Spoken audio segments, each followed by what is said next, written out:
महाराष्ट्र अकोला के शिवाजी नगर में रहने वाले महाराज कालीचरण जी धर्म नगरी कवर्धा में गुड़ फैक्ट्री के उद्घाटन समारोह में पहुंचे। वहीं उद्घाटन समारोह में पहुंचने से पहले हमारे तहलका न्यूज़ के संवाददाता बसंत नामदेव से धर्म शिक्षा की महत्ता को लेकर हुई खास बातचीत। कवर्धा में अभी एक गुड़ फैक्ट्री का उद्घाटन है, वहाँ पे हम अतिथि के रूप में आमंत्रित हैं और 20 तारीख को रैली है यहाँ पर रायपुर में बजरंग दल विश्व हिंदू परिषद और सभी हिंदूवादी संगठनों की। भगवान श्री रामचंद्र जी की प्राण प्रतिष्ठा 22 तारीख को जो हो रही है उसके उपलक्ष्य में यहाँ पर भी भव्य रैली का आयोजन हो रहा है और भारतवर्ष में तो सब दूर ही उत्सव का वातावरण है। 20 तारीख के प्रोग्राम के लिए भी आए हैं। 22 जनवरी को रामलला का प्राण प्रतिष्ठा होने वाला है, उस पर आप क्या कहना चाहिए? बहुत ही आनंदमय पर्व है, बहुत ही आनंदमय स्थिति है। ये पीढ़ी ये उत्सव देख पा रही है, भगवान श्री रामचंद्र प्रभु की प्राण प्रतिष्ठा का उत्सव।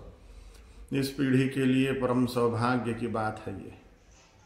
वैसे तो आशा ही नहीं थी कि राम मंदिर बनेगा, लेकिन अभी के राजा लोग धर्म प्रेमी हैं, धर्म के लिए समर्पित हैं। इसलिए उत्तर प्रदेश के राजा योगी आदित्यनाथ जी और भारत के राजा नरेंद्र मोदी जी, इनके प्रखर संकल्प से, प्रबल संकल्प से राम मंदिर हमारे सामने साकार है। इन लोगों को कोटि कोटि धन्यवाद है कि हमें इसी शरीर में दिखा दिया राम जन्मभूमि का अद्भुत वातावरण, अद्भुत नज़ारा।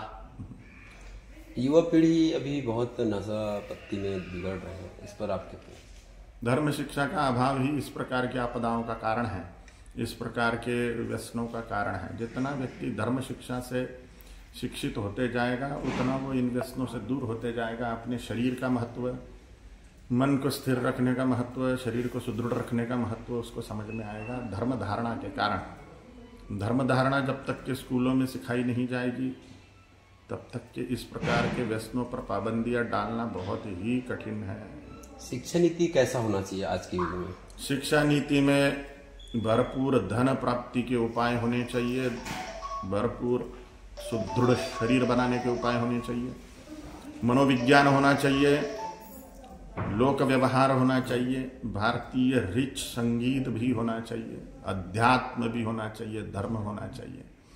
इसी को सर्वांगीण विकास बोलेंगे। अभी की शिक्षा पद्धति ना पैसा कमाना सिखाती है, न शरीर बनाना सिखाती है, न लोक व्यवहार सिखाती है, न मनोविज्ञान सिखाती है, न काय विज्ञान सिखाती है, कुछ भी नहीं सिखाती। क्या सिखाती है?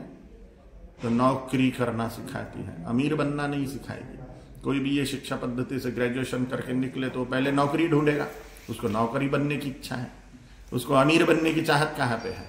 चाहत है भी तो उसके पास में उपाय ही नहीं है, क्योंकि 12, 15, 18 साल उसने जो पढ़ा है उसमें अमीर बनने का कुछ पढ़ाया ही नहीं जाता, अपने खुद के शरीर का भी नॉलेज नहीं दिया जाता है, लोक व्यवहार भी नहीं सिखाया जाता। तो सिखाते क्या है? कचरा सिखाती है ये शिक्षा व्यवस्था। गांधी जी पर अभद्र टिप्पणी वाला मामला बहुत हाईलाइट हुआ है। हाँ, क्या कहते हैं?